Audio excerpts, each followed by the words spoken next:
Ireland stands as one of the few parts of Europe that never fell under the mighty shadow of Rome. When we think of the Roman Empire, we think of its vast reach from the sands of North Africa to the windswept highlands of Scotland. From the Iberian Peninsula to the borders of Mesopotamia, Rome prided itself on its ability to bring civilization, infrastructure, and military domination to almost every corner of Europe. Yet when we look westward across the Irish Sea, to that rugged island dotted with hills, bogs, and ancient stone monuments, we see a place that remained forever outside the Roman grasp. Why was this so? Why could the Romans, who seemed unstoppable, never conquer Ireland? To begin unraveling this mystery, we first have to understand what the Romans knew about Ireland. To them it was not some distant mythical land. They called it Hibernia, sometimes Hibernia, a place known through trade and scattered reports. Merchants, sailors, and possibly even exiles carried tales of this green island back to Roman ears. Julius Caesar himself, during his campaigns in Gaul, was aware of Ireland's existence. He remarked that it was only about half the size of Britain and lay not far to the west.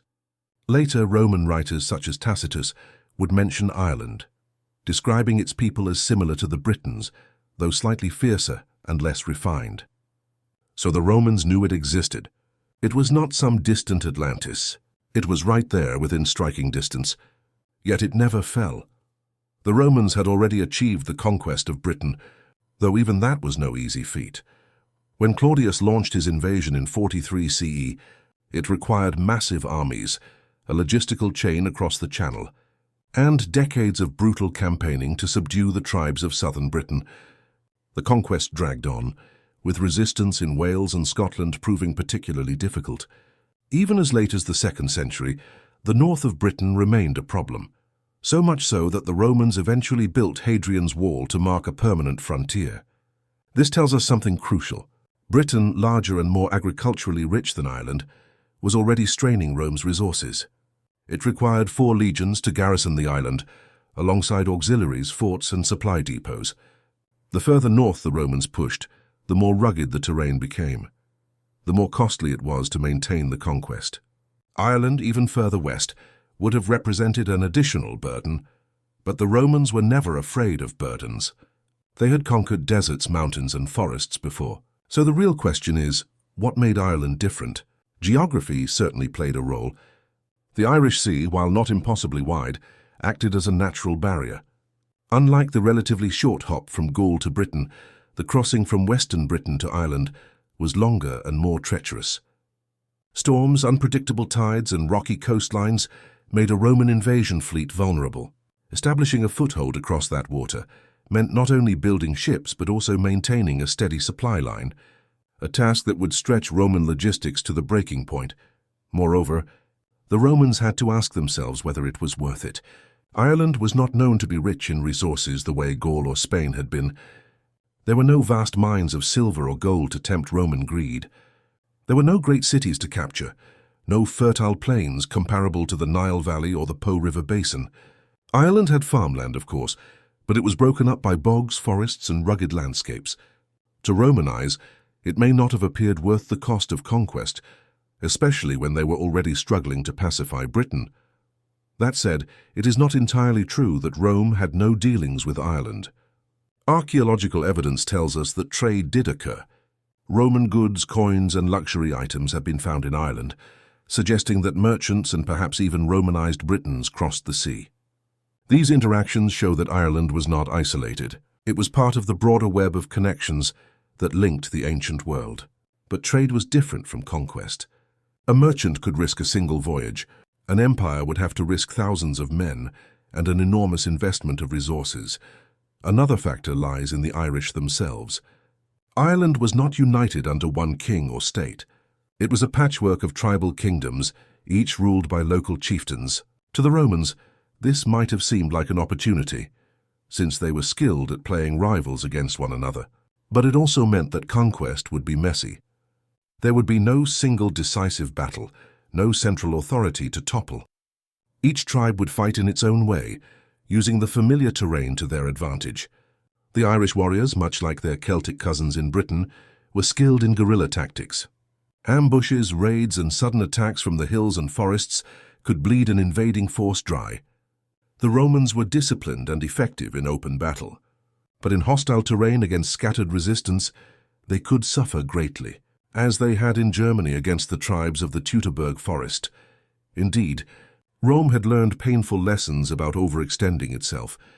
The disaster in the Teutoburg forest in 9 CE, where 3 legions were annihilated, haunted Roman strategy for centuries. It showed that trying to conquer rugged lands with no clear economic payoff could be disastrous. Ireland may have looked like another such trap. It was better, perhaps, to trade with the island, influence it culturally, and leave it outside the empire rather than risk another humiliating defeat. Tacitus, the Roman historian, offers us one of the clearest insights into Roman thinking about Ireland. He wrote about his father-in-law, Agricola, the Roman governor of Britain in the late 1st century. Agricola, he says, believed Ireland could be conquered with just 1 legion and a few auxiliaries. He even supported an exiled Irish king, perhaps hoping to use him as a client ruler if Rome ever did invade. But the invasion never came. Tacitus speculated that having Ireland under Roman control would have benefited Britain by surrounding it with Roman territory, preventing it from being a base for rebels or raiders. Yet in practice, Rome never followed through on Agricola's ambitions. Perhaps the Emperor Domitian, focused on troubles elsewhere, simply did not see it as a priority. Perhaps the costs outweighed the theoretical benefits. The dream of conquering Ireland faded, replaced by the more pressing need to defend what Rome already had. It is also important to remember the timing. When Agricola was governor, Rome was at the height of its power. But soon after, the empire would face growing pressures along its borders. Germanic tribes, Parthians and later Persians, all demanded Rome's attention. Resources had to be carefully managed. Britain itself became a defensive frontier rather than a springboard for further conquests. Had Rome been in an age of expansion, perhaps Ireland would have been added to the map. But by the 2nd century, the empire was settling into consolidation. Expansion slowed. Defensive walls like Hadrian's Wall and later the Antonine Wall signaled a change in priorities.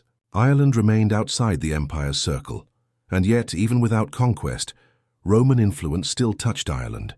Archaeology reveals Roman brooches, glassware, pottery, and coins scattered in Irish soil. These were not the products of conquest, but of trade, gift exchange, and cultural contact. Some scholars even suggest that Roman soldiers, deserters, or traders may have lived among the Irish, blending into their society. In return, the Irish may have sent mercenaries to serve abroad or raided Roman Britain for slaves and loot. There was a relationship, dynamic and complex, between the two worlds, even without formal conquest. We should also consider the role of myth and later interpretation.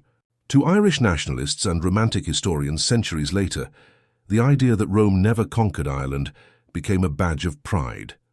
Ireland stood as a land unconquered, a place where native culture survived intact. In reality, Irish society was never isolated from outside influence. But the lack of Roman legions stamping roads across the island gave Ireland a unique historical trajectory. When Christianity later came to Ireland, it arrived not through Roman conquest, but through missionaries and cultural exchange. This gave the Irish Church a distinctive flavor, one that would later send missionaries back into continental Europe during the so-called Dark Ages. So, why did Rome not conquer Ireland? The answer is not a single reason, but a tapestry of factors. Geography made the invasion difficult. Logistics made it costly. The lack of obvious economic rewards made it unappealing. The fierce and fragmented nature of Irish tribal society made it dangerous, and the shifting priorities of the Roman state meant that Ireland was never high enough on the list to justify the gamble. Instead, Rome chose to consolidate Britain and leave Ireland as a neighbor rather than a province, and in the end perhaps that was wise. Ireland became a place where Roman goods traveled, but Roman soldiers did not.